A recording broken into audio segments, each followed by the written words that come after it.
નમસ્કાર વાલા પ્રિય દર્શક મિત્રો, સ્વાગત છે તમારું આપણી YouTube channel mister Vijayan point education. તો વાલા દર્શક મિત્રો, આજે આપણે વાત કરવાના છીએ કે પેન્શનરોને જે શાનદાર ભેટ મળી છે તેના વિશે. તો ગુજરાત રાજ્યના પેન્શનરો માટે સૌથી મોટા ખુશખબર. આખરે મીટિંગમાં લેવાયો મોટો નિર્ણય.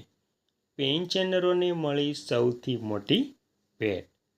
તો હવે આ મીટિંગમાં પેન્શનને લઈ કઈ કઈ ચર્ચાઓ કરવામાં આવી છે અને જે ચર્ચાઓ કરવામાં આવી છે તેનાથી પેન્શનરોને કેટલો ફાયદો થશે અને આ લાભ લેવા માટે પેન્શનરોએ કઈ કઈ પ્રક્રિયાઓ પૂરી કરવી પડશે તેની સંપૂર્ણ વાત આજે આપણે આ વિડીયો મારફતે કરવાની છે. તેથી વિડીયોને અંત સુધી જોવા નમ્ર વિનંતી. અને તમે આપણી ચેનલમાં નવા હોય તો આપણી ચેનલને પણ સબસ્ક્રાઈબ કરવા નમ્ર વિનંતી. કેમ કે આવી કોઈ પણ નવી અપડેટ આવે તે નોટિફિકેશન સૌથી પહેલાં તમને મળી જાય. અને મિત્રો, વિડીયો ગમે તો લાઈક કરવાનું ભૂલતા નહીં. તો મિત્રો, સંપૂર્ણ વાત વિગતવાર જાણીએ તો પેન્શનરો માટેની સૌથી મોટી ભેટ અંગે વિગતવાર માહિતી અને યોજનાઓ માટે ભારત સરકારની સત્તાવાર વેબસાઇટની મુલાકાત લેવી પડે. તો કેન્દ્ર સરકારે નિવૃત્ત કર્મચારીઓ અને અસંગઠિત ક્ષેત્રના શ્રમિકો માટે ₹3000 સુધીનું માસિક પેન્શનની ખાસ જાહેરાત કરી છે. પેન્શનરો માટે સરકારી ભેટ એક મહત્વપૂર્ણ માર્ગદર્શિકા છે. વૃદ્ધાવસ્થામાં એ માનવ જીવનનો એક એવો તબક્કો છે જ્યારે વ્યક્તિની શારીરિક અને આર્થિક બંને રીતે સરકારની જરૂર હોય છે. આ સમય દરમિયાન સૌથી મોટી ચિંતા નિયમિત આવક એટલે કે ખર્ચની હોય છે. આ ચિંતાને દૂર કરવા માટે ભારત સરકારે વિવિધ પેન્શન યોજનાઓ શરૂ કરી છે, જે નિવૃત્તિ પછી પેન્શનરોને આર્થિક સુરક્ષા પ્રદાન કરે છે. તો આપણે પેન્શનરો માટે જાહેર કરવામાં આવેલી આવી જ મહત્વપૂર્ણ યોજનાઓ અને લાભો વિશે વિગતવાર ચર્ચા કરીશું. તેમાં પહેલું છે પ્રધાનમંત્રી શ્રમ યોગી માનધન યોજના PMHYM. અસંગઠિત ક્ષેત્રના શ્રમિકો માટે કેન્દ્ર સરકાર દ્વારા શરૂ કરવામાં આવેલી આ સૌથી મોટી ભેટ છે.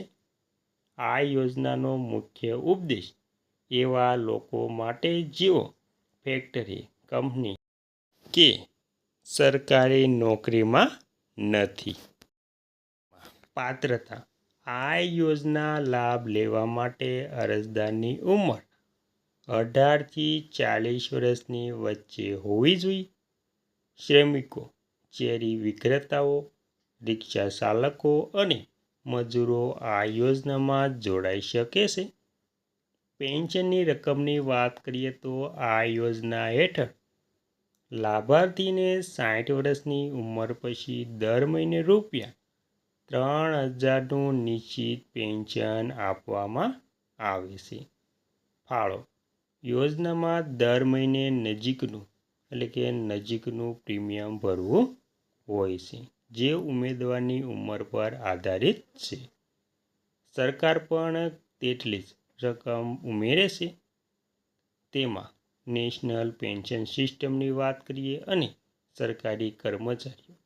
સરકારી કર્મચારીઓ માટે નેશનલ પેન્શન સિસ્ટમ NPSમાં સરકારે મોટો વધારો કરીને એક મોટી ભેટ આપી છે.